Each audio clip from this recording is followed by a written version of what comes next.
Hey everyone, and welcome to This Week in Sonar. I'm Zach Strickland here doing the host duties this week with Travis Rhyan. Welcome to the show. Uh, and I'm excited because Travis is the man behind the curtain. He gets to tell us a lot about what's going on behind the development of Sonar, and we've got some really cool stuff coming out in the next week, right? Absolutely. So tell us about it. Sure. This is something that I've been looking forward to forever. So Absolutely. This is something you helped us make. So thank you. You were definitely involved in this. Yeah, we inside of the FCI platform. Next week, we're releasing our opportunities page and our summary page, which really give shippers a much better kind of aerial view, if you will, of their network, both from a visual perspective and from a financial perspective. So imagine of a quick snapshot.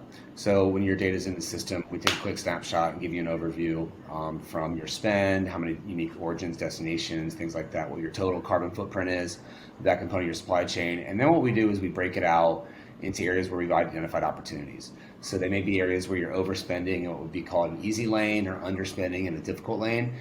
Give you some benchmarking inside it, showing what the peers are doing in those lanes, what the market is doing, and really gives you actionable, instantaneous, actionable behavior, so that you don't have to go through your 10,000 lanes to see where the biggest pain points are. We bring those up to the surface so that you know those immediately. yeah, the thing I love about it is SCI already has the data. Like it's almost like we've done it the reverse way. We gave you the granularity first and said, here's all your lanes, all the analysis going on with our lanes, and then we've kind of jumped over the summarization standpoint with the actionable outcome. So I know one of the interesting ways to look at compliance nowadays is not necessarily this market is as crazy as it's ever been, and everybody's getting some form of disruption in the market. So when you're talking about being able to summarize and see where the problematic lanes are that you might be able to squash down real fast. So it kind of prioritizes where you look first in terms of, maybe you're spending a lot of money in a lot of lanes, but here's about five or six of them that you really shouldn't be. That's You know exactly what I'm right. And saying? we really wanted to limit the results to be the ones that were the most actionable and that have tangible outputs immediately.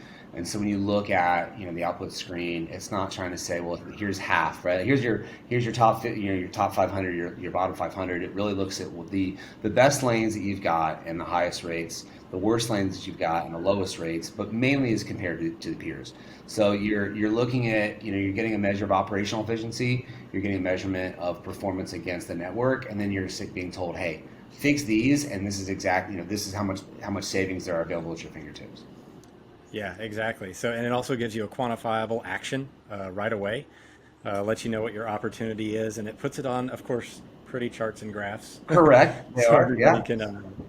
can, always. I guess the big thing here too is presentation matters. That way you can take all this data that's obviously huge and robust, compress it down into something really, understandable really fast, and get a pinpointed direction on it so you know exactly where to go. You don't have to spend a lot of time figuring out, okay, how do I package this? That's You right. can just say, Yep. here's what's going on, and then move forward with it. And that, if you think about it, you mentioned it earlier how we were good at granularity, right? Looking at the beginning, looking at these specific lanes. Now, if you look at how SCI behaves, it goes from the broadest picture, kind of the highest view of your supply chain, down to the lane level.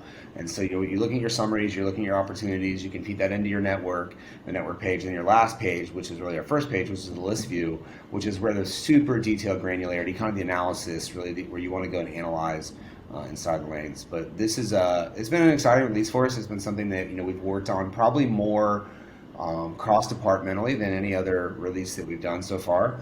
And I think we're gonna a lot of our upcoming releases have more of flavors from your team, Laura's team, and Brad's team, really contributing tremendously to the direction, because they're interfacing with our customers. You're interfacing with the market, and so bringing that into the product has made this for a high quality release with a lot more to come. Right, and that's the thing about how we build software here is this is just the first release, right? We'll obviously be continuing to improve this, add features. We're going to bring compliance into it. Like I know that you and I are very, very keen to get into the system, but pre-compliance scores, this is everything that you really would need to have an instant view, instant actionable view on what to do in your supply chain. Yeah, it's good stuff, man. Well, Good work. I've seen a snapshot of it. Obviously, I had a little bit to do with it, but I'm not going to take all the credit on that one. So, thanks, Travis, for giving us an update this week, and obviously, thank you for tuning in, and obviously, keep tuned for further updates in Sonar and SCI. Have a great week.